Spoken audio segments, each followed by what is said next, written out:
دروازہ زور سے بند ہو گیا۔ وہ دونوں ایک دوسرے کی طرف حیرت سے دیکھنے لگے۔ خزانہ ان کے سامنے تھا، لیکن اب باہر نکلنے کا راستہ بند ہو چکا تھا۔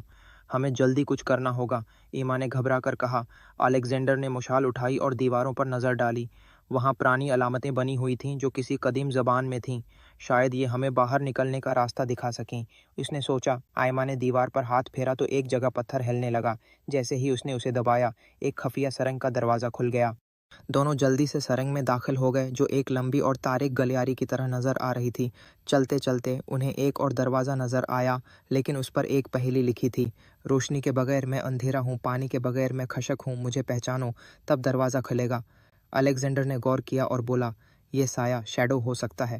جیسے ہی اس نے جواب بولا، دروازہ کھل گیا اور وہ دونوں جنگل کے ایک خفیہ حصے میں پہنچ گئے۔ باہر کی تازہ ہوا نے انہیں خوشی اور حیرت سے بھر دیا۔ وہ خزانے کے ساتھ کامیابی سے بچ نکلے تھے۔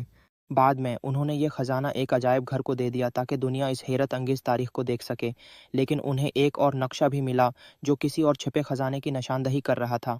کیا یہ نئی مہم جوئی کا آغاز ہے؟ اگر آپ کو کہانی کا تیسرا حصہ